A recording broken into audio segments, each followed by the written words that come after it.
Support WrestleTalk! Be kind to each other in the comments.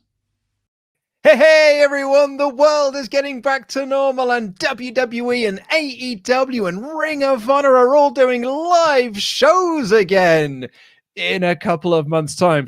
Also, they released a lot of names again this week. I am Luca and I'm joined by the hardest working person in all of sports infotainment, Mrs. Birthday herself. Happy birthday, Denise Salcedo. How are you, sir? Thank you so much, Luke. I'm doing pretty good, actually. I'm half asleep. That's okay. I'm opening my eyes. I woke up today and I was like, Luke Owen, I'm ready for you. Well, actually, I missed like 10 alarms today, but I made it. I'm here. Yeah, I mean, when we started doing the live version of this show, week one, it was like, do you know what? It's fine. I actually don't mind being up this early. It's really good. It was earlier. It was like 7 a.m. for me. Now it's an hour later, and I don't know. Somehow it's worse. Yeah. I mean, I was going to say, you start to feel like it's every time you come on, it's like 5 minutes before the show starts, you come in like, oh, I'm so sorry, I'm late. I'm literally only just woken up. And I know. I think today I got up at 7:15. So that should I barely had time to like eat breakfast and like get ready. But that was my fault. I went to sleep. I didn't even go to sleep late. Actually, I just decided not to wake up.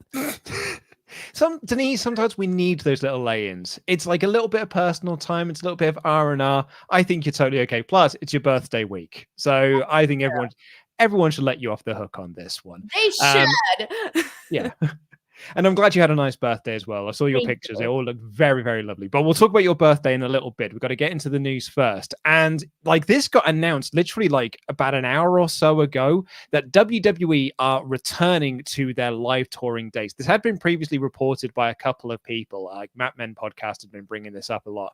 And that's because the word was it'll be August time. Summerslam, that's when WWE will be having fans back in the arena. Then AEW announced they're doing something in July. And kind of the reports were like, hey, do you know what? WWE's not bothered. They're sticking with their August plans.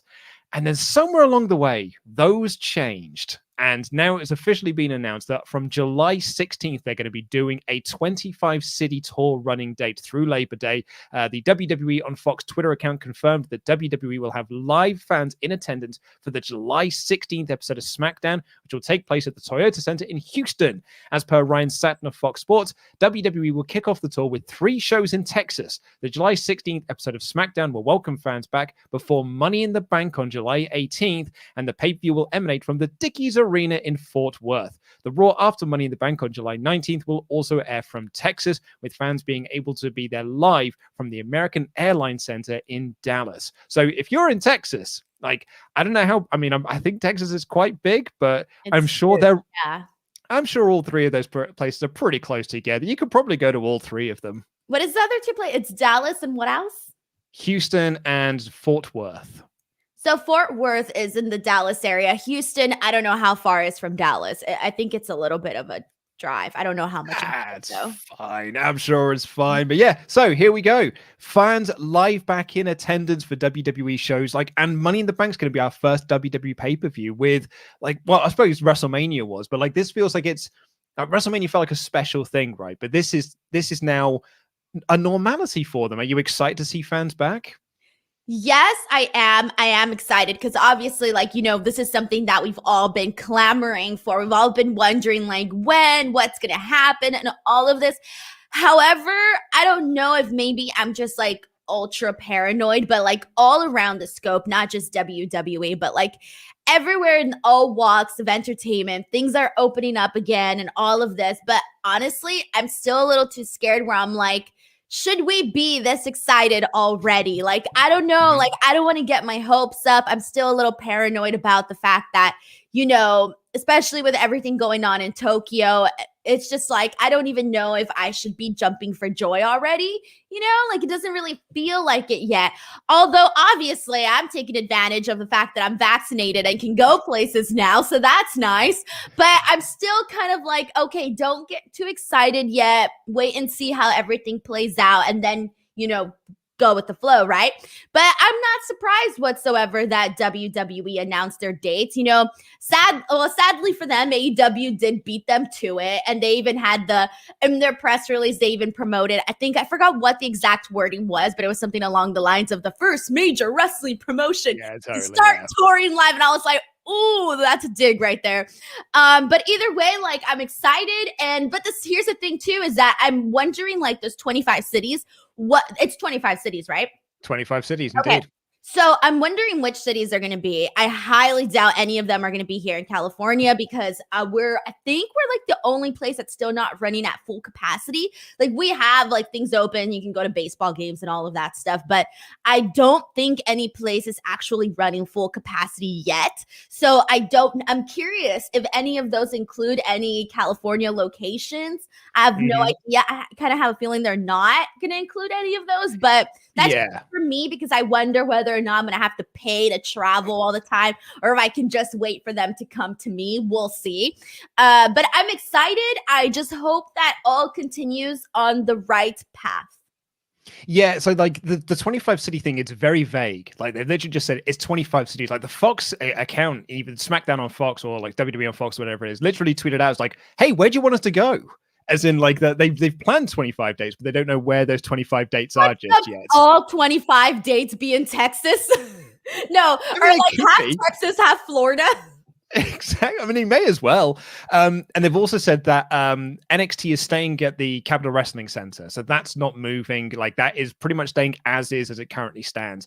So, like, for AEW, like, they've announced some tour dates and stuff and some live shows, but it really is just like they've announced that bunch. They haven't announced like what's happening much later on in the year. And like, I mean, from kind of my perspective here in the UK, I still haven't had my vaccination yet. I haven't had my first dose. Although, hey, bit of news for everyone. It's booked in for next Saturday. Finally, Luke. Getting my first one. Well, it's because I'm 35. They've only just got, so anyone who's over 34 is now allowed to get it done. You're moving so slow over there. We're being very smart about things. My sister already got hers, and she's like 15. She doesn't even need it. They're fine. They opened it up already for kids between the ages of 12 and 17. Yeah, so I've got my first one in next Saturday. It's like May 29th, and then my second one on August 14th. So then, like by middle of August, I'll be fully vaccinated and everything like that. Which one are you getting? I have no idea. I won't know until I get there. They don't tell you in advance? No, I'll find out when I get there. They'll be fine. Oh. Well, I'm assuming which ones do you guys have available over there? So we have Pfizer and AstraZeneca, I think, are the two that we have. Okay, see, I took Pfizer, and that one that's the 21-day one. So I'm like, I don't know. You do the math. Yeah. I don't know. Yeah. So we got it's a 12-week gap between the two things, but do you know what? I don't mind too much because it's all good. Like, gap feels really large. Yeah. Question here, will I be coming to SummerSlam? Probably not. I mean, I'll be honest with you. I ain't getting on no plane. I am Mr. T over here. I ain't getting on no plane anytime soon. Not for a little while yet. You're coming to Las Vegas if it's in Las Vegas? No, I actually, do you know what? Funny enough, I was in Vegas. I've got alert today to tell me the last time I was in Vegas was 7 years ago today. I was in Las Vegas. You ain't missing much, man. No, you know what? I used to hate Las Vegas, and then when like the whole pandemic thing happened, I was like, damn, I miss Las Vegas. I just go and walk around though, and just like gamble like $5 of my money and see what weird stuff I see in Vegas, which is great. But if SummerSlam is in Las Vegas, I would be very excited because I only have to drive 3 hours. I mean, I think probably after July, that's it for WWE. It is just sort of back on the road. It is back doing the house show loops. It's back doing live events for Raw, live events for SmackDown, live events for the pay-per-views and things like that. It's just getting fans back into things.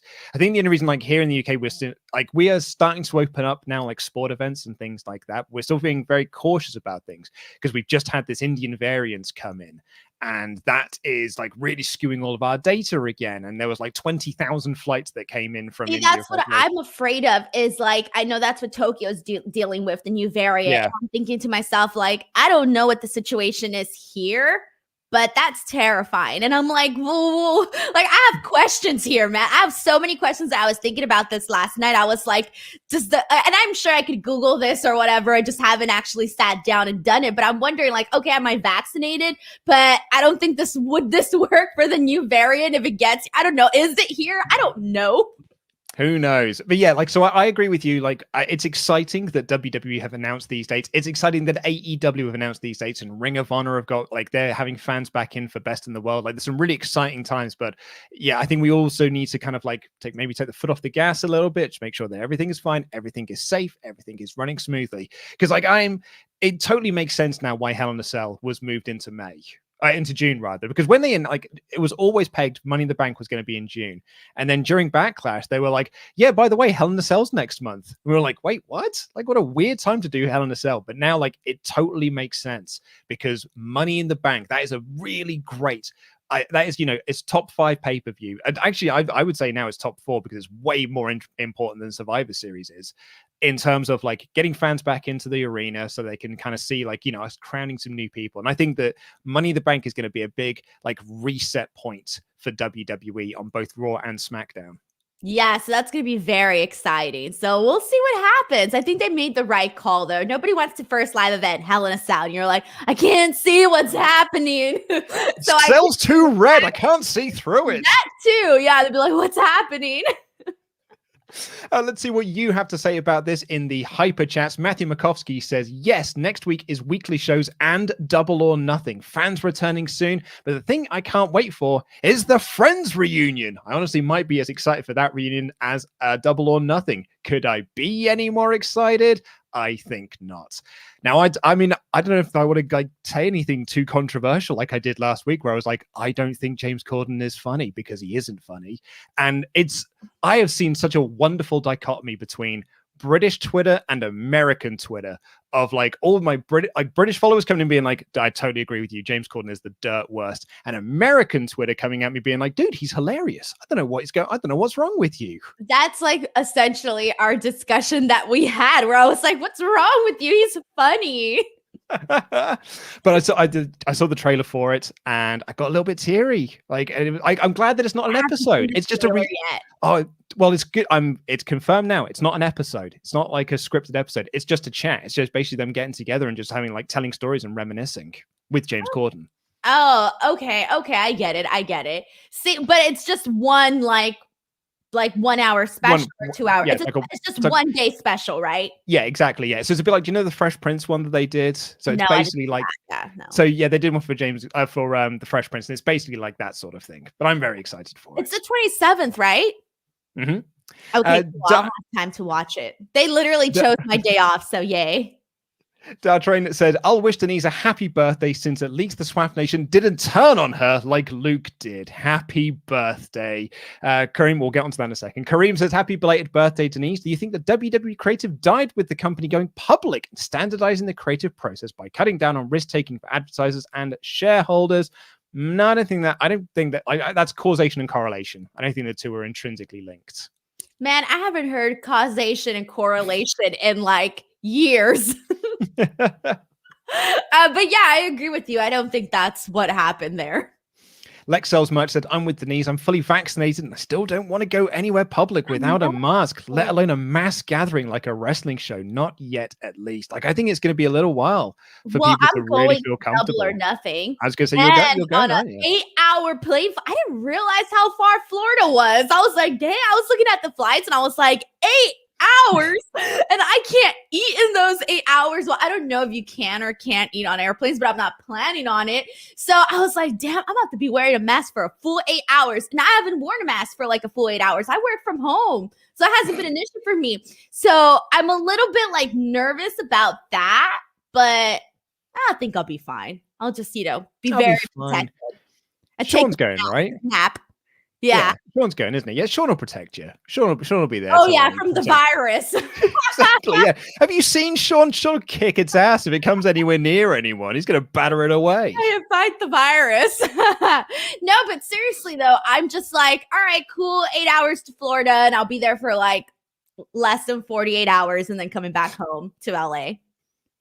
Right, well, let's get into your Patreon mailbag questions. If you want to submit a question to the mailbag, all you've got to do is become one of our awesome pledge hammers on Patreon at any dollar amount. Leave a comment in the community tab labeled mailbag. Do not email me. I will just lose it. Bad at my job. Also need to put my teeth back in today, apparently.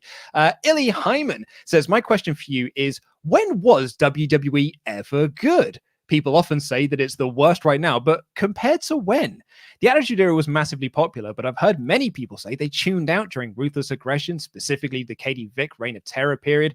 Then people say 2006, 2010 is really bad. Then you have the Divas era, then Celebrity Host era, Hornswoggle using magical powers, heel Michael Cole, then some kind of era-like structure where they kept burying Daniel Bryan, alienated CM Punk, overpushed John Cena, buried the Nexus. I only started watching WWE again after WrestleMania 34 and quit because of the notorious Hell in a Cell. What did I miss that was so great? What are fans hoping for a return to? Well, I don't know. After he went through all of that, I'm starting to think we were all wrong all these years. I've come to notice that everybody has different opinions on this.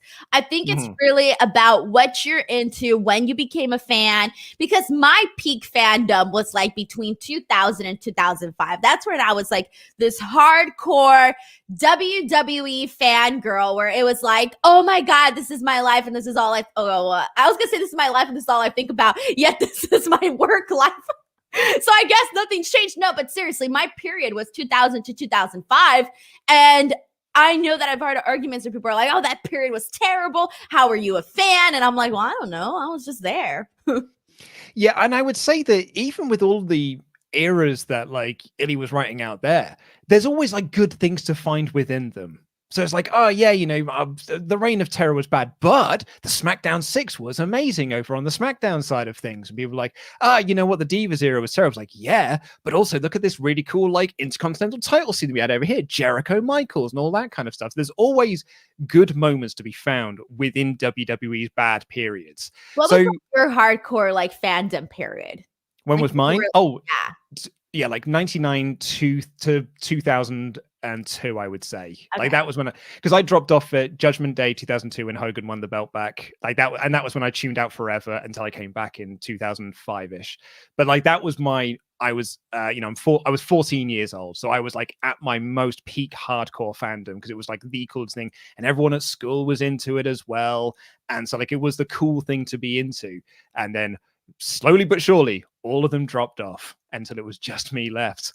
And then like, you should find those friends. Do you still know those friends by any chance? Absolutely. I don't speak to anyone I went to school with. I'm not. Call them up and be like, hey, so remember when we were all really into Raw? Guess what? Yeah, I don't speak to anyone I went to school with. Anyone I went to university with, I barely like. There's one person from university that I still speak with, and even then, we only like speak very rarely. My oldest friend at this point is probably my wife, and I've known her for 10 years. That's really nice. But yeah, I get it. It's the same thing over here. Actually, well, I still talk to my two best friends from high school. Aww. Yeah. So I still talk to them. I don't talk from anybody from college though. In fact, I think like me and like maybe one other person are the only ones that even had a career in broadcasting. Like everybody else went into like a different career for like real estate or something. That's a smart move. Callum said, they probably have more money than I do. That's what I mean. I've heard there's a lot of money in real estate. Callum says, who do you think is next for Roman Reigns at Hell in a Cell? I think it'll be Jimmy. Does it make sense from last year's Hell in a Cell? I think that they probably are going to do this whole thing that they did with Jey Uso, but their own version now with Jimmy Uso. So I will not be surprised if they do something along those lines. Yeah. You see, Tempest is a bit, he's a bit of a scumbag at the moment, but he's jumped in to say that his best friend have been friends since they were 6. I would really love that. I'd love to be able to say that, but I can't because I just don't speak to anyone I went to school with. Like we just all lost touch. And like, as basically as soon as I went away to university, that was kind of it. Like we were intrinsically, we were spending every single day together. The second I went to university, that was pretty much it. See, like, that's my dream. Like, I've always dreamed of having the ultimate female best friends. Like, I have friends, right? But I would say, like, my best friend, like the one that you see in the movies where they come to your house and you watch. I never had that. See, now I'm a little bit sad. Yeah, me too. But I've always wanted, like, the ultimate female friend. No boys. Yeah. No boys.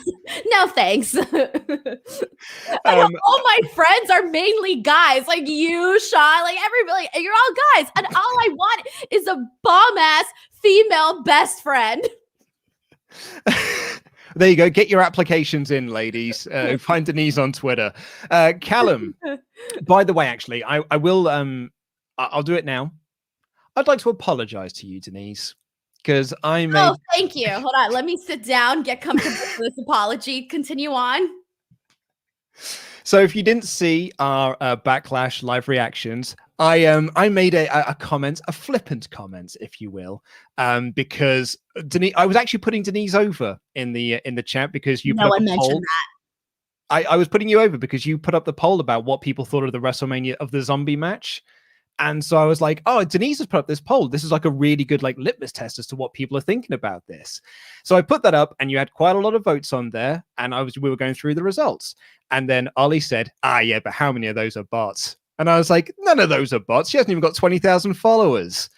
And that was when people started to go and snitch tag to you that I've been making fun of your lack of Twitter followers. Okay, see, I didn't even know what had happened, but I got several people that were like, Lucas throwing shots at you and it's making fun of you for not hitting 20K followers. So I was just minding my own business, watching WrestleMania Backlash, and then I go onto the stream to talk to go defend myself. I have to defend my honor. You took me away from doing my job to go defend my honor. And Denise, also, Ollie Davis, I don't think bots can vote. And if I was going to have bots, I would have 100K followers by now. So I would like to apologize for the you. comments that I made. They were out of order, and I'm glad that we're friends again. Well, no, now I have a feud with Ollie Davis. I'm going to pop his butt cheek implants. Also, I'm going to apologize well because I still haven't got you anything for your birthday yet. Because I don't know, I've been freaking out about this for the last like 2 weeks. Being like, I don't know what to get. Like I don't. Every time I think of something, you don't have to get me anything. I know, but I feel bad that I haven't. Like, no, you do not have to get me anything. Like, I filmed a music video for you. I filmed a music video for you. I was gonna do this like whole like dance routine and lip sync to a Taylor Swift song, and I started and I was like rehearsing it, and it was just real bad. So I was like, okay, no, sorry. Now you do have to get me that. Yeah, thanks. That's your assignment. It's due next week. Yeah, no, I was just like, I'm deleting that. No, I'm not airing that at all. I was gonna do a really nice video, and Sean did that, and I was like, well, Sean did a really good one actually, and it was really sweet and really nice. So now you're like, shoot, what music video do I do? Now what can I do? But okay, I've got an assignment now. But to answer Callum's question, yes, I do think it will be Jimmy at Hell in a Cell. Michael, back on track, said, has Roman become the Shield's best worker / member? What really held Roman back was his face run and WWE making him Cena 2.0. But ever since the heel turn and the tribal chief, his promos have been nothing short of amazing. His matches have been amazing too. The best of both worlds. Do you agree that Roman is the best Shield member now? I would say yes, with Jon Moxley coming in at second. The exact same thing. Cause I read that and I was like, no, because it's clearly Moxley. But the more I thought about it, I was like, dude, I think you're right. Because as much as I love Mox and I love the stuff that he's done in AEW, ain't no one touching Roman right now. Ain't no one touching him. Exactly. So yeah, I'd have to agree with that statement. Peter Mullins said, my question this week is, what team or stable breakup genuinely upset you or bummed you out on a most deep level? Mine is obviously Team Tanuki, closely followed by the Dudley Boys in the 2002 draft, and most recently the Iconics, because you saw how much it hurt them IRL, knowing it was going to be downhill with no plan for them at all. Yeah, what stable really hurt you breaking up? I don't know. I'm trying to think about that. Who hurt you? I don't think I was ever deeply hurt. Do you know what? For me, it was the Shield. I was never a big fan of the Shield, so that's probably. Oh man, I was so into the Shield, so into the Shield. Like me and my buddies were like, we were like, this is the coolest group. And they had that big WrestleMania thing where they were beating up the New Age Outlaws and Kane. I was like, this group is the best. They've just had their face turn. We could do some really cool stuff with them. And then 2 months later, or a month or so later, broke them up. And I was like, I am gutted that they broke this team up. So you're telling me it wasn't the Spirit Squad? It was. Did they ever break up? Did they do No, they just popped into my head and I was like, the Spirit Squad. I think that then they get sent back to OVW. Yeah, so I think I'm gonna go with the Shield for that one. Like I was properly bummed out when they broke up, and actually, like the Undisputed Era recently, I was really gutted about them. I wasn't gutted about that either. See, I don't know. I don't get like sad about things. It doesn't really be sad, but just like man, I was really enjoying that group, and I was kind of like I was really into them as an act, and I'm now a bit gutted that they've broken up. No, not at all. No. Oh man, Denise. That Welsh guy said, this is probably a bit of a knee-jerk reaction from me. And I realize I am asking two people who aren't exactly his fans. But has there ever been a wrestler as eager to please higher-ups as The Miz? I genuinely struggle to think of a wrestler who's put up with what he has to do. Media meetings, celebrity matches, angles ending in disappointments, selling for zombies, without letting some bitterness out in an interview or on Twitter. And is that professionalism healthy in wrestling? Okay, so first of all, I think you and I need to clarify something, Luke. I think that the viewers here think we hate The Miz in and out of the ring, okay? In the ring, I'm not a fan of The Miz. I'll be real with you. I'm not a fan. Outside of the ring, I have nothing but respect for the guy, for everything that he's done and all of like what he's built for himself and like the company guy that he is. I have nothing but respect for that. Inside the ring, out. Yeah, I got to agree with like what that Welsh guy is saying here in his question, which is just, or their question, which is just like, it is... Yeah, like he is a professional guy.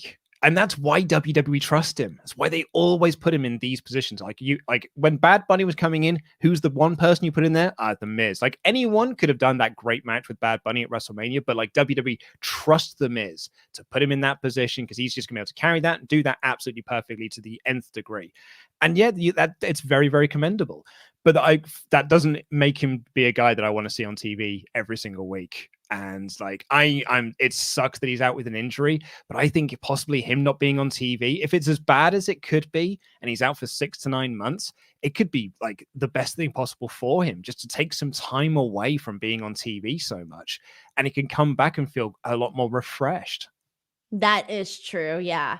And I feel bad because I think it's like a lot of the positions that he's been put in is making me like, man, The Miz, come on. Like he did not need to be a WWE champion. I don't care what the argument is. It's a no. It should have never happened. No, and he shouldn't have been feuding with Damian Priest since January. Like, and that, been since January? Well, the start of the Rumble. It started at the Royal Rumble and Bad Bunny came. But like it was driving me insane, and that's not his fault. It's not his fault. It's not Morrison's fault. It's not Damian Priest's fault. But like he was the guy that's in that position to like the anger almost falls on him, and which is unfair. But oh man, and that's what makes me not want to see him, is because he was feuding with a guy that I want to see kind of progress up the card, and it felt like he was almost keeping him down.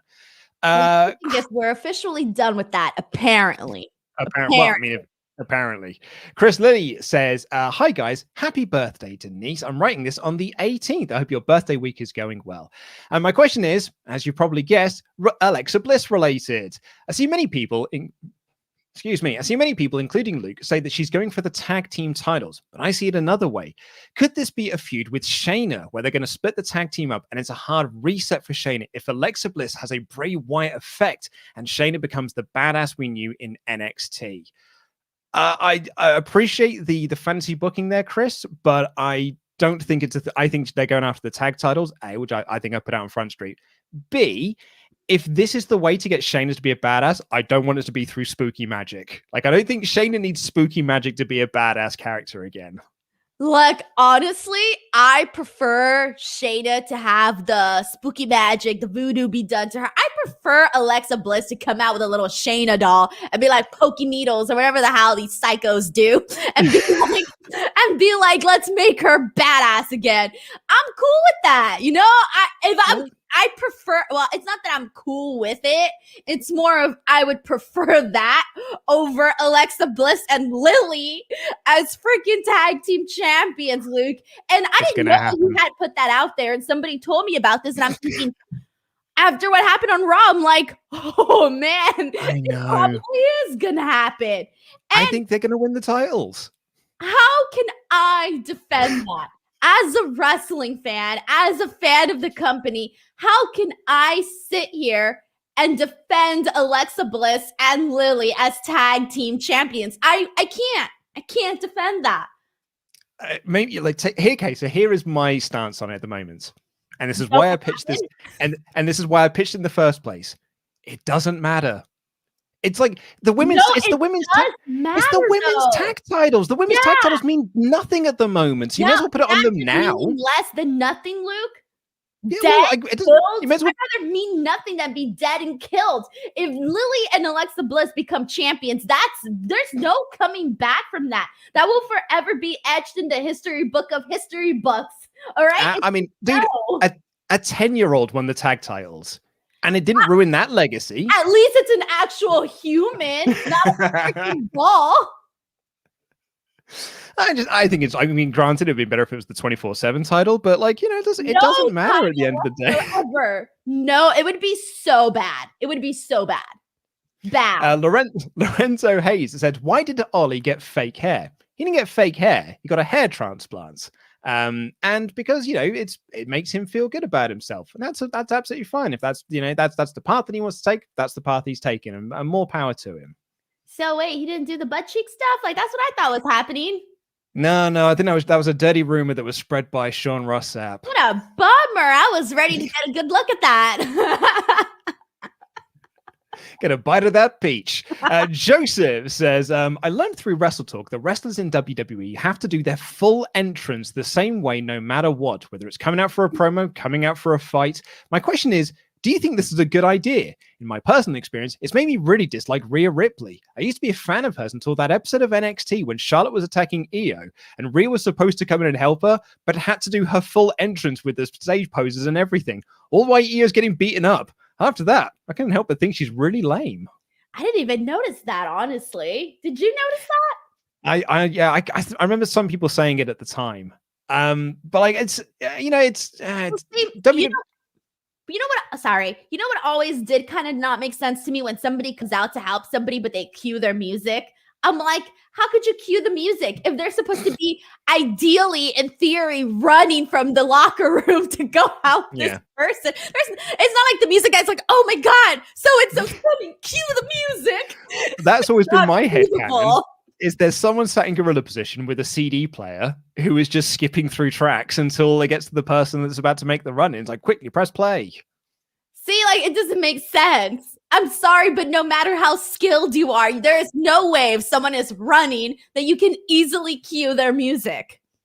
No, but it's like it's a live event thing. WWE is a live event program. So like, and when people buy their tickets to see people do their entrances. So like, it is a way to get people to see the entrances that they've paid to see, which is why everyone does it. It's very goofy, but I get why it's done.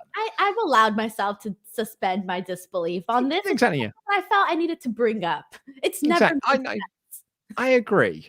In fact, actually, then there's a question coming up that you might be able to add that answer to. But first off, Wesley says, hey guys, I just want to throw my hat into the ring about something Denise said a few weeks ago. MJF has constantly been the most obvious heel and backstabber in AEW, and yet people keep trusting him. Cody trusted him when he was out and out an a-hole to everyone, and it cost him the title. Jericho trusted him, and it broke up his group. Sammy trusted him, and then Jericho got thrown off the cage. This doesn't make MJF look like a master manipulator. It makes people trusting him look like complete doofuses. Why the Pinnacle trusts him is beyond me. Why do people keep trusting MJF?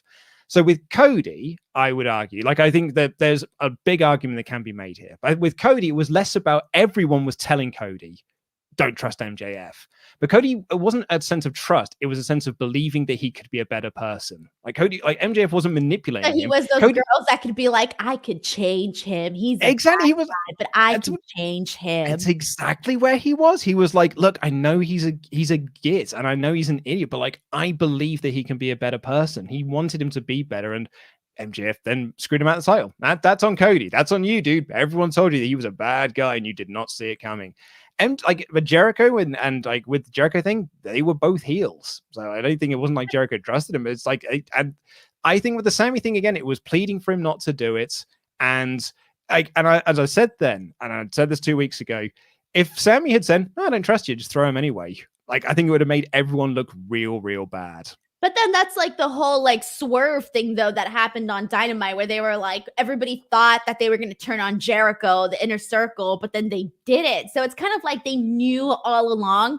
So maybe they were playing him. I don't know. Could be. But Yeah. you can take that assumption, right? That was never really fully explained. But it's like, okay, so the inner circle didn't turn on him. Didn't turn on Jericho instead with MJF. So maybe there was always that belief that, hey, we can't trust MJF. So in turn, maybe they didn't really trust him. They just kept their eye on him. I don't know. But it does make them look, it does sometimes make them look dumb, though. I will. It can do, yeah. I think if someone comes out and be like, and it's like, MJF is my bestest friend, and he's never going to stand me back and be like, it's what people always do with Randy Orton's character now. Like everyone is like, don't team with. Yeah, like exactly. He's like, don't team with Randy Orton. That guy turns on every single partner he's ever had. But Matt Riddle's there going to be like, I think he's all right. I think he's real cool. Well, there are those people, like genuinely in real life, there are people that can get along with anybody, even if you're like, I don't know, a murderer or something. I'm sure murderers have friends. I'm sure they do. Exactly. You see what I mean? Alex Kirkman says, firstly, the fact that it was Damian Priest is unforgivable. It would have been better with R-Truth. However, was the zombie lumberjack as bad as everyone is making out? The show on a whole had something for everyone, and the zombie match was for kids. My nephew loved it, so did his friends. He thought it was one of the coolest things he's ever seen. As a wrestling fan, I can look past it and see it for what it is. Wrestling is full of ridiculous things, so you have to watch it with your tongue firmly in your cheek. Also, I thought the production was fairly decent. Finally, it was a damn sight better than The Kennel from Hell, Punjabi Prism, or Money in the Bank from last year. I would disagree with most of that. But like the zombie match wasn't for kids either. That zombie match was for Netflix. It was to promote their movie. So you don't think it worked on kids? I think it did. I mean, I didn't have any kids watching with me, but I can believe that. Oh no, I'm not saying that they didn't. My point was, like Alex said, it was made for kids. I don't think it wasn't made for kids. Oh yeah, it was not made for kids. No, it was made for Netflix to promote their movie. But yeah, I totally get it that kids would be into it because like it's zombies and stuff. And it's like wrestling is silly. Wrestling is a very, very silly thing. It's lads in pants fighting each other. Like it's fake fighting each other at that. There's always been spooky nonsense. We've got a voodoo doll winning the tag team titles. Wrestling's full of silly nonsense. But it wasn't. But I'm 35 years old, and I was watching and being like, this is making me not want to watch this product. See, it was bad. I didn't like it. It was bad, and that's all I can say. I just feel like though that sometimes we do forget that maybe there's some kid out there that's going to be a massive wrestling fan in a couple of years who thinks this is great because I don't know why, but I feel like that. I mean, I'm sure when like we were younger and we watched something, there's probably other people that were like, this ain't for me. What the hell? Like, what is this? Exactly. And for like the younger audience, it was like, oh, this is cool. Yeah, it's zombies and that. Zombies are, they were cool at one point. They were cool like, 15 years ago. They're not cool anymore. They overdid the zombie stuff with all of the movies and everything, and just zombies are lame. Sorry. Yeah, I mean, I made my zombie movie 15 years ago. Is it 15 years ago? May as be getting on for 15 years ago at this point. But that's when it was like still a cool thing to be done. I was still on the train when it was cool, and then I got off that train. See, you were on trend. Oh, I was on fleek, if you will, when I made my movie. Nicole's, and actually, like on that subject, I remember when the Fiend, the Inferno match, the Firefly Inferno match at TLC last year. I remember like Queen Hannah talking about how that like her kids loved it. Like everyone else like on the internet was like, that was dumb. It was really goofy and this and the other. And I was like, my kids were like enthralled by it. And that's the sort of thing that in 20 years time, they're going to be like, do you remember that Inferno match? That was so cool. Maybe there'll be some kids like in 20 years time to be like, do you remember that zombie match? It was so cool. Yeah. I mean, God, when I meet those kids, I'm gonna be like, you're the ones I had to review that. Nicole says, Luke, are you a Deadpool fan? I enjoyed the two movies and I want to read the comics. I'm not familiar with them, and I did a Google search, and the ones that came up on the list, it's huge. Did you ever read any of them? And if so, do you have any recommendations of must-reads? Speaking of things that were popular 15 years ago, I was a Deadpool fan for a while, and then I got very bored of the comics, and I was like, this is the same joke every single week, and I'm a bit done with this now. And we used to have a running gag on the movie website that Ollie and I used to run. We used to do like videos for, where it was basically just like, why isn't Deadpool funny anymore? and we went to a Comic-Con and we were doing like a live show, not a live show, we did like a tape show thing from there. And I did a gimmick where I was walking around asking everyone in Deadpool cosplay why Deadpool isn't funny anymore, to just try and get a reaction out of them, because we thought we were cool. And anytime someone stormed up, I'd just be like, what do you have to say about Howard the Duck being funnier than you are? And that would just get them even more angry. So I can't say that I am a Deadpool fan. I think the movies are broadly, well, the first one is broadly fine. The second one's pretty terrible. It's not, I don't think it's funny anymore. That's my take. So what you're telling me is that you are bullying Deadpool fans? Luke, be a star. I know, right? Star. We thought we were so funny. We thought we were so funny when we did it. I'm ashamed. I'm really. I know. Honestly, me and Ollie, we were there at Comic-Con being like, this is great. We're so funny. This is going to be a great video. And it really wasn't. It wasn't?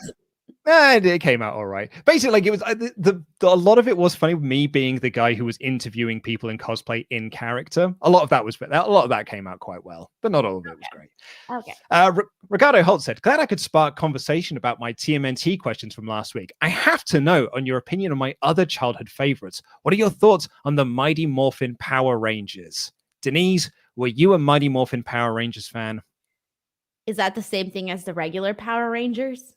Well, they were the original Western Power Rangers. Yeah. Well, it doesn't matter what Power Rangers. I did not watch Power Rangers. That was not for me whatsoever. I was not into the kid action stuff. I loved it when I was a kid. I don't know if I haven't really watched it back, so I don't know if it massively holds up, but I loved it when I was a kid. Because of course I did. Like it came out in like 94, 95 here in the UK. So I was like, 8, 9 years old. I was the perfect age to get into Power Rangers. My mum was terrified of me watching it because like all of our our print media in the UK is horrendously bad. And they were all writing these stories just like kids are jumping through windows because they're watching Power Rangers. And like, so my mum was terrified that I was going to, exactly, that I was going to like jumping through windows because I was into the Power Rangers. So she was like, and it's why I wasn't allowed to watch wrestling either, because she thought I would just try and imitate these things. So was, oh dude, it was the style at the time of the 90s. So I was allowed to watch it, but like my mum always had this like almost like on her back feet to be like, but if he gets hurt, then that's it. Like that is it. If you get injured while you're trying to reenact this, then we are done. But I was like, it was fine. I didn't try and reenact anything, but I did very much like the show when I was a kid. See, I was never into like Power Rangers, the Teenage Mutant Ninja Turtles. I wasn't into like what was the other one? Pikachu or Pokemon, whatever. I wasn't into that either. Like I was never into that type of stuff. I watched educational programs. I watched Mr. Rogers. I watched Barney, Blue's Clues. I was a PBS kid. Boring, Denise. I went on to work for PBS too. I was so excited about it. I bragged about working at PBS to everybody. I was like, oh my God. And when I got there, I was like, I was a PBS kid. I'm so happy. Wait, do you know PBS? We don't have PBS here. Oh, okay. Well, PBS was like the educational channel. Yeah, where Mr. Rogers is on and like those types of shows. So I was very into PBS. And so I was a PBS girl. And then I found out, well, I'll end it there, actually. I was about to say something. I was like, girl, PBS will probably sue you. Hey, I loved Sesame Street when I was a kid. Yeah, Sesame Street, like all of that type of stuff. We've been through this before. I also love the Muppets, so like I'm into that kind of like educational stuff as well. But also, I was a boy, so it was like Street Sharks, and it was Biker Mice from Mars, and it was Turtles. Here's a question for you: were you a Disney Channel kid, a Nickelodeon kid, or a Cartoon Network kid? I didn't have cable, so I didn't have any of that. That is so sad. It's sad. It's like we had so when in the 90s I had 4 channels, and that was just like that was like the majority of the UK. We had 4 channels, and you had BBC One, BBC Two, ITV, and Channel 4. That's what you had. So I had those channels up until they launched Channel 5 in like 1999, and then I run until we got Freeview in like the mid 2000s, where I started to get some more channels. But like that's it. So I grew up with 4 channels. So you like never knew of the Disney Channel? No, my wife was a Disney Channel kid because her parents had cable, so she saw that kind of stuff. But like it wasn't for me. But all that stuff was on like ITV. We just got it like 6 to 8 months after Disney Channel did. I'm in shock right now. Like that is such a topic that like I always talk about with like people here. Like, oh, are you Team Nickelodeon or Disney Channel? And then people are like, oh, it's Cartoon Network, and I'd be like, I was a total 100% Disney Channel kid. Like I lived and died for the Disney Channel. I will say, of like all the shows that I now know that were like, so when we would get them and they'd have the little logos at the end, if it was from Cartoon Network, I thought it was better than any of the other ones because like that's Johnny Bravo and things like that. I thought you would have been a Cartoon Network kid. I think given the chance, I probably would have been a Cartoon Network kid. Although Disney Channel did have Goof Troop and DuckTales and Darkwing Duck and the Disney afternoon. I didn't watch that stuff on the Disney Channel. I watched like the Disney Junior, not Disney Junior, the Disney, like the Lizzie McGuire type stuff, like that. Oh yeah, Hannah Montana, that kind of thing. Hannah Montana. I used to watch The Sweet Life of Zach and Cody. I used to watch That's So Raven. All of that. We've got another Turtles question. You're in luck. Stardust Crusader Overdrive said. Another Turtles question for this week is an episode that you watch that you'll always remember. For example, mine would be the 2003 series, where that episode is when Leo's fighting a character called the Ultimate Ninja throughout New York. I was remembering because the action and music choices they put in that episode were awesome. Music alone honestly made me feel like Leo just wouldn't lose, probably wouldn't die. 87 Turtles is my Turtles. I wasn't really into the 02, 03 stuff, but like 87, it hasn't aged very well. Really, my friend and I were talking about this quite recently, and I love it from a nostalgia point of view, but it does not hold up well. But like on that note, there's probably not really episodes that really like jump out to me as like, oh, that's the episode. The 2013 reboot though, chef's kiss is just banger after banger after banger after banger. Pretty much like series 2 to the end of series 3 is just perfection all the way through. So many great episodes. In fact, there's an episode of the 2013 series that's like direct references and parodies and like annotations of Lloyd Kaufman's Tromaville and like trauma movies and stuff like that. So I was a fan of like, this is amazing, this is rad. I have no idea what you're talking about. I'm actually banning these Teenage Mutant Ninja Turtle questions. We're done. They're banned. And I was 31 when I was watching that show. What were you doing in your 30s watching cartoons? Because they're good. It's like the new that new DuckTales show. It's amazing. As a 35-year-old man, it rocks. It absolutely rules. Okay, you gotta let it go. You gotta let the cartoons go, Luke. That's it. Done. You gotta end. Sound like my wife. She was like, "Why are you still watching cartoons?" Like, because they're good. Because they're good, wife. Because they're really good. Thank you very much. You can be watching like all of this other right now when we're like in the golden age of television where there's so many good TV shows. I keep hearing about on like all of these networks that could be like, you know, making your mind grow and expand. And now you're watching DuckTales.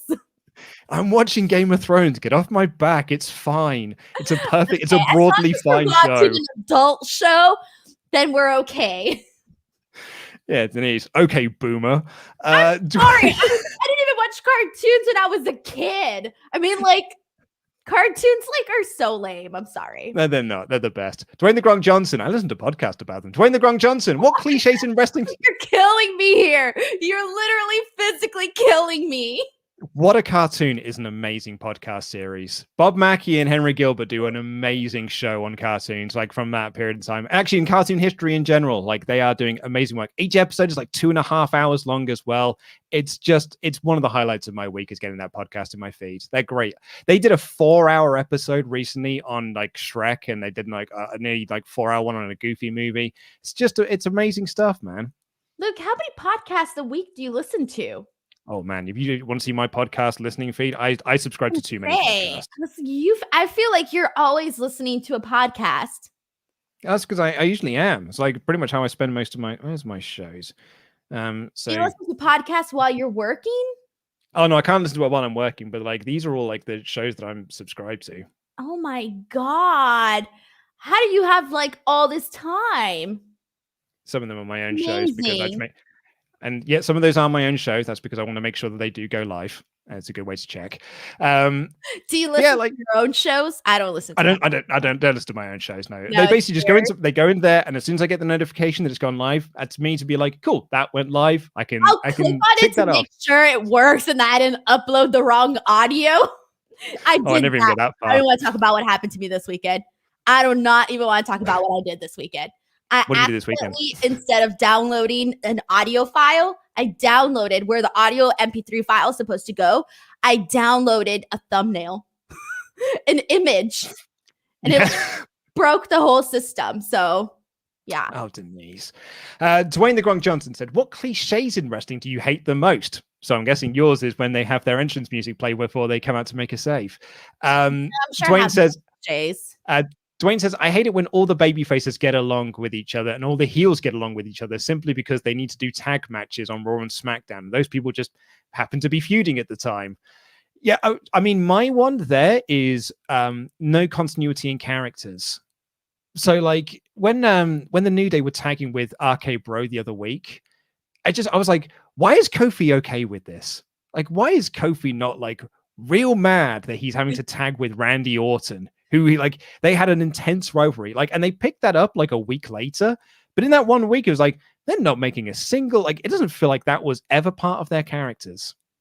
You know, my mine is too. I wish that they presented the backstage interviewers as legit reporters, because I hate when the wrestlers are like, oh, aren't you supposed to be a journalist or a reporter? I'm like, bro, if they really were, you would not be talking to them like this.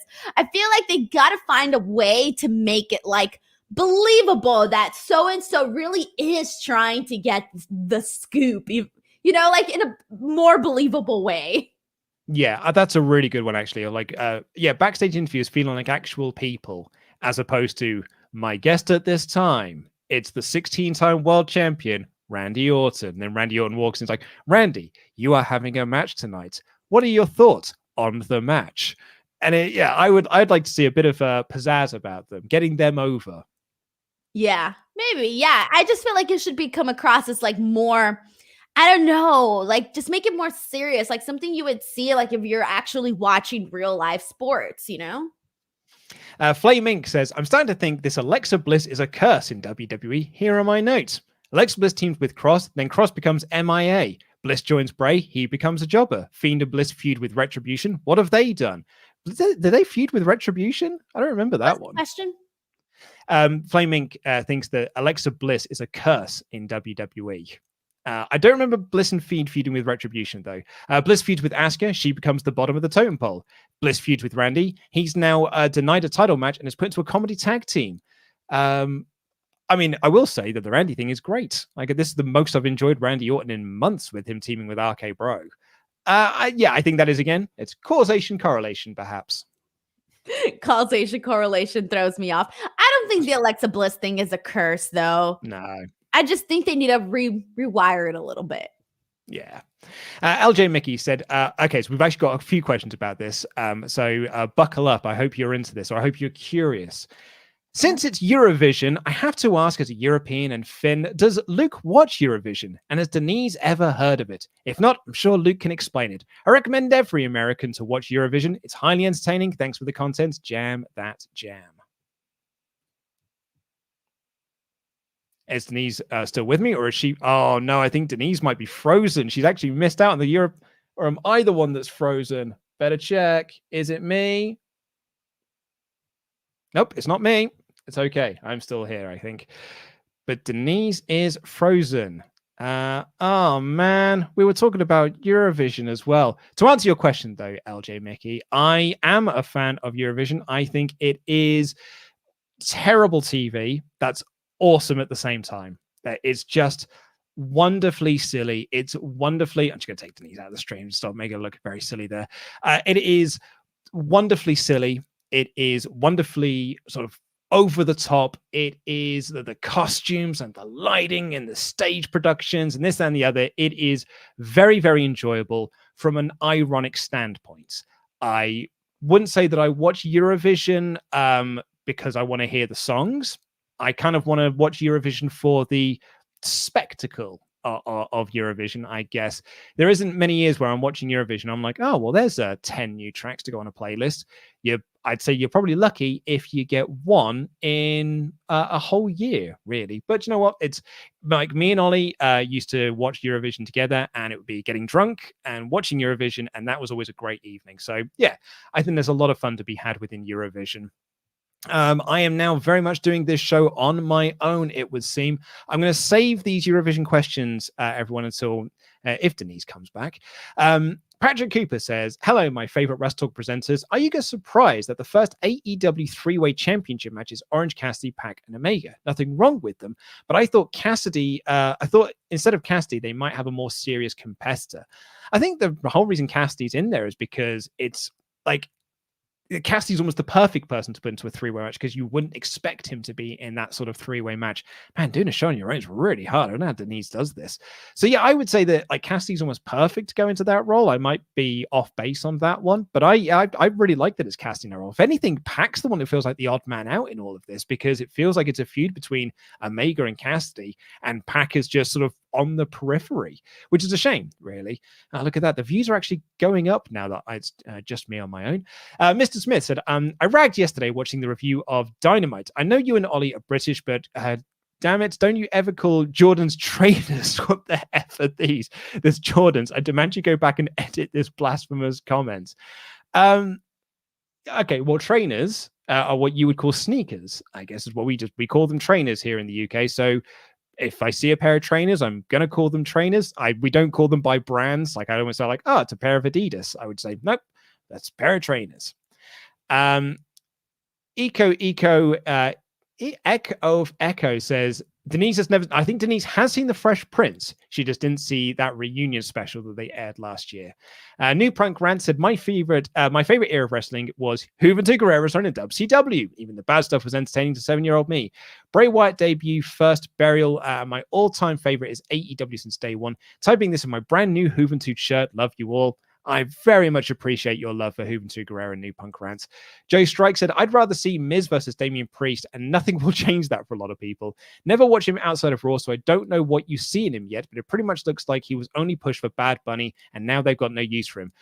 Joe, I think that's massively unfair, pal. That's so unfair to Damian Priest that like you haven't seen anything in him. It's because he hasn't done anything. That's not Priest's fault. Like it's not his fault that he's done jack diddly dick since he got there. It's because all he's done is he's had matches with the same people week after week after week. So I think that's very, very unfair to kind of hate on Priest on that. Like particularly with all the great stuff that he did in NXT, but like in particular the great stuff he did in ROH as Punishment Martinez. So I think that's slightly unfair.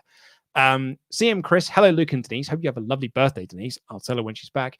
Impact Wrestling last night was so good, especially the Moose Callis Kenny promo segment. Also the commercial for Slammiversary was changed with some new teasers added, and the title change as well. So there's some really good stuff with that the Impact show. Like they're doing like Impact it's a real shame at the moment, isn't it? Because like they've been in this situation now for the last few years where they're doing great shows, but people have sort of already given up on it. Like TNA sort of had the chance and they blew it. They brought in the wrong people to run the company and it backfired. And now it's kind of like it's almost like a poison chalice. Even when they're doing really good stuff, they're just sort of like pissing into the wind. They're putting cordial in the ocean and expecting it to taste fruity. It's not really having the impact that it should have. And it's a shame because it's a great show. It's just that, not many people are really watching it at the moment. WTVS said, I think Jimmy versus Jay at Hell in a Cell. I'm still waiting on Nia Jax and Tamina to turn on their tag partners and join Roman's faction. I don't know if they'll join Roman's faction. I suppose they could because they're all in that sort of same dynasty. But like, I certainly could see Nia and Tamina. Would you want to turn Tamina heel at this point, though? Like, she's got fans behind her, so, like, do you want to turn her heel and just have her team with Nia Jax? That might undo, like, a lot of the goodwill that she's currently got. Joshua Shepherd says, I'm 43 and looking forward to the new He-Man cartoon on Netflix. I think some people don't want others to have fun. Denise, loved your guys' shows. Well, we love you as well, Joshua Shepherd. I'm also looking forward to that He-Man show. It could be, though, because I am a bit of a Kevin Smith mark. Oh, man, Denise has messed me, actually. Her power went out. It wasn't her internet. The whole house went out of power. I'll just message her saying, come back if you can, but no worries if not. Smiley face. Right, where are we? Yeah, I'm also looking forward to that show. Wrestling Talk Sign Guy said, I just bought a new doormat and found out the previous homeowner had a second, smaller doormat underneath the first. Money in the bank. Very, very good. Wrestling Talk Sign Guy. Bacon Rash said, afternoon both. Just wondering what your thoughts are on... Bacon Rash sent this question yesterday to try and trip Ollie up. But not me, because I am going to get through this. Just wondering what your thoughts are on Paige and Cage versus Cage and Paige in a cage. Cool that Paige helped Cage. I would have liked Cage and Paige together, as Paige don't fit with Sky for me. Make me rage. Paige Cage back again. Jam that intangible. Haha. I only tripped up once there. Misha said, your description of Eurovision would equally apply to pro wrestling. The more I think about it, the more parallels become apparent. Well, I would agree with you there, Misha. The difference between Eurovision and wrestling is that Eurovision has good commentary and wrestling tends not to. And the commentary of Eurovision actually amplifies the show, which I don't think you could say for a lot of pro wrestling. And lastly, Wrestling Talk Sign Guy says, there's a convention where I live this weekend with Britt Baker. Do you have any suggestions for questions to ask her? Should I ask her if she'll do Quizzlemania? I'm going dressed up as Adam Page and hoping people buy me a beer. So with Quizzlemania and AEW, there have been, I'll peel back the curtain slightly. There've always been sort of like chats in the periphery. Problem is that we're on the same night that AEW Dynamite is. So it's not easy for AEW people, AEW stars to be on Quizzlemania. And we were in a period where they do a live show and then a tape show. Our shows were also live the same weeks that theirs was live. So it just kind of like never really works out. But we have got plans for like future guests on Quizzlemania. In fact, actually, the next couple of lineups we've got of Quizzlemania people coming up is really, really strong. There's some really cool people coming up. So I had some more questions about... Did I have any more questions? I'm pretty sure we had some questions about Eurovision moderators that I didn't answer. They were from Dan. So I'm going to re-highlight those so I can see them. Mayor of Painesville Dan says, hey guys, happy birthday, Denise. I hope everyone, including Luke, has a pleasant day. Opening things is too quick, too soon. Look at ESC. Eurovision Song Contest. Iceland is now out of COVID. To have something that is maybe interesting for Denise here, talking about Eurovision, the Flow Rider has qualified for San Marino, apparently. Well, like the Flow Rider. Has he really? Well, there you go. Looks like we're not going to get Denise yet. Denise can't even get back in. I'm just going to, I'll tell her it's okay to not worry about it. Thank you so much for joining us here, though. Thank you for kind of putting up with me for the last portion of this show on my own. I've never done that before, and it's actually quite terrifying. My throat hurts a little bit. Thank you for watching, though. We'll be back tomorrow with the small SmackDown. Sorry, I've even lost my train of thought. We'll be back tomorrow with the SmackDown podcast with those dickhead intangibles, Pete and Tempest. And then on Tuesday, we'll be back with the Raw review. But hey, everyone, head on over to No Rolls Barred, because on Sunday on our board game channel, we're going to be doing a 10-hour live stream of us playing board games live. It's going to be so much fun to celebrate them hitting 50,000 subscribers. I'm going to be there from 1 until 3, I think. Ollie's there from 11 till 1. Adam is there all day. Laurie's there all day. Pete's joining in. We've got Rosie. We've got Tom. We've got Sullivan. We've got Blair. We've got all of your favorite members, even John from the No Rolls Bar community. I love John. So yeah, please do check that out. It's going to be a really, really fun time. And please head on over to Cineworld as well if you'd enjoy me talking about movies, because me and Laurie Blake are back doing What's On at Cineworld, which is our show we do for Cineworld Cinemas here in the UK, talking about movies, talking about what's on at the cinema at the moment. So please go and check that out. We're talking about the Phase 4 trailer that they put out a couple of weeks ago for Marvel, and those little teasers of the Fantastic Four. So yeah, our moderators, we put in the links for that in the chat. I nearly did a good outro there, but you know what? I love all of you. Seriously, from the bottom of my heart, genuinely, I love each and every one who's been watching this show and has stuck with me for the end of this stream. Really appreciate every single person, all of you, every single one of you. Hope you all know that you're a great, great person. And I hope you all have great weekends. Take care, everyone. I love you. Goodbye.